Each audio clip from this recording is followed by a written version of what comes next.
Hey, all my Lupie warriors, I'm back. So, back from being in the hospital. I haven't been able to do any streams or anything for over a month, because a couple hospital visits, and ER, got sent back. A couple weeks later, ended up back in the hospital for a week because the lupus was flaring up that bad and seemed to be attacking a little bit on my heart, and especially up in my head and my brain with the cerebral vasculitis and the pituitary gland being inflamed and causing vision issues and blood coagulation and inflammation going on in quite a few areas. So they put me back on Benlysta. So that's what I wanted to talk about today. I was on Benlysta when it first got approved by the FDA. I was almost even on the studies because my rheumatologist happened to be with a practice that was doing the research for this medication. Because before Benlysta came out, there had not been a medication created for lupus and approved in over 50 years. So when this got introduced, it was a big deal, and I was still able to get on it, the infusion, right away when it was FDA approved, even though I just missed the study because of other medical complications that were going on at the time. I didn't qualify. They couldn't, accept me then. So I was so grateful, thank you Lord, that I was able to get on the infusion. So did the infusion, I want to say for a year or so, and then they came out with the shot. And what I noticed about the infusion, it was helping, but it didn't seem to last the whole month since it was just once a month. So when they did the shot, the Benlysta is administered once a week. That seemed to also help the progress of my health improving and the lupus flare-ups being less often, having more good days, till eventually I was even off of it for a few years. So there are good things with this, and let me share, of course, this is all personal patient experience, so no license for, medical, legal advice, just hands-on experience.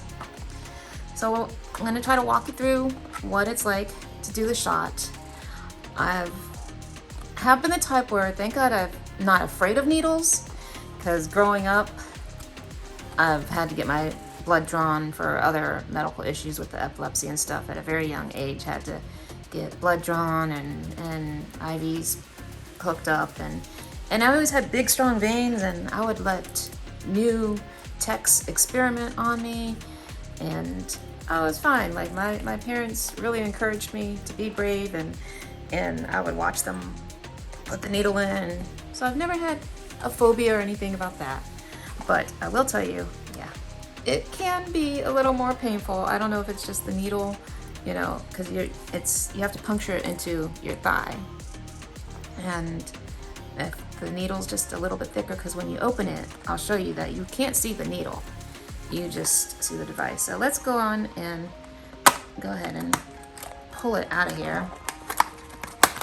Another thing I'm grateful for my rheumatologist is they were actually able to provide me with this sample, since we knew, it would take possibly a little bit longer to get the prescription filled and everything. So my wonderful warrior hubby was able to grab this from my doctor while I was in the hospital, started administering. So this will be a few weeks that I've been on it. So if you pull it out, you'll see this is how it comes.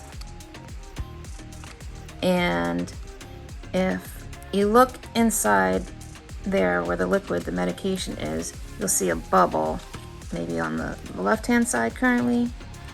And I'm gonna turn it because as far as if it's on the bottom, you see it float to the top. So that's showing you that, okay, it's been out of the fridge for a few minutes, so the liquid is warming up, but you don't want it out too long. I, just take it out for maybe 5-10 minutes before I administer it, so it's not something cold rushing into you, but enough time where it melts enough for the gel to flow through. But they also say you don't want this out for several hours. When I get it, it's not picked up from the pharmacy, but it's delivered, and they have to put it in ice packs and everything to make sure it stays cold, and it has to stay under that temperature, because if you leave it out too long, then you can't use it. It goes bad. I don't know if it's on the instructions, it might say like 10 or 12 hours max, and then it has to be discarded completely. But it also says on the instructions you really want to administer it within a few minutes of taking it out of the fridge. And even when it was the vials that I would take to the treatment centers, I had to make sure it was cold on the trip, and then they would have everything mixing, and they would even finally, okay, we'll take it out of the fridge right when we're about to put it together in the whole pouch for the IV. So very important, keep it at the right temperature that it requires on the instructions. So of course, just like anything, we're going to open it up by just tearing the plastic off. And here's the original device, the way they made it, and you just pull this out. That's the cap for it. And you'll see just the springs possibly in there. You don't really even see the needle when you try to look in there, but you want to make sure you get your alcohol wipe. Okay, as you can see, maybe little bruises from the previous week, so we're gonna wipe this area, the left leg, thigh, where you want to try to find a little bit of meat if you can, and you just put it on your thigh, and basically you're just gonna press down, you're gonna jab down, and undo. So again, you don't see it, but oh, do I feel it? And then it'll eventually pop again. There, you heard the pop, so I just lift it. So sometimes you may see a little bubble. That time, it just all goes in. There's been a couple times where it might be a little prick of blood, but never really need a Band-Aid or anything, for my experiences. It's just more of that I tense up, I guess, because it does give you that pain, because whether you don't know if you're hitting a nerve or going into a muscle, or just that initial jab and the size of the needle. But even afterwards, you don't see the needle, and I just put the cap back on there and put it in my sharps container to dispose of it properly. That is the safer, better way to go. And that's the basics of how to administer a Benlysta shot. If you have any other questions or comments, of course, feel free to put that in chat, and hit that like and subscribe below.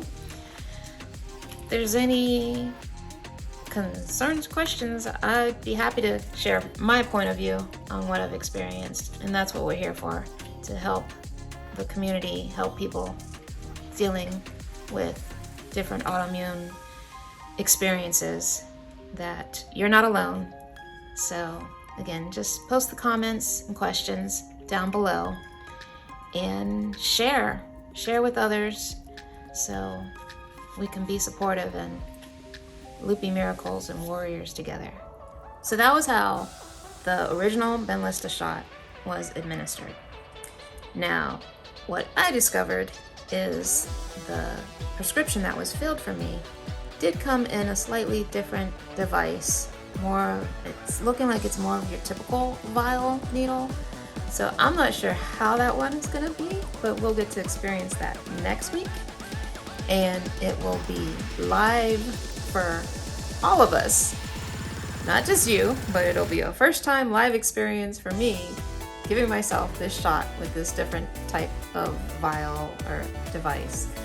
So that should be exciting, a thrill for all of us. So thank you guys for watching this little tutorial of getting a Benlysta shot.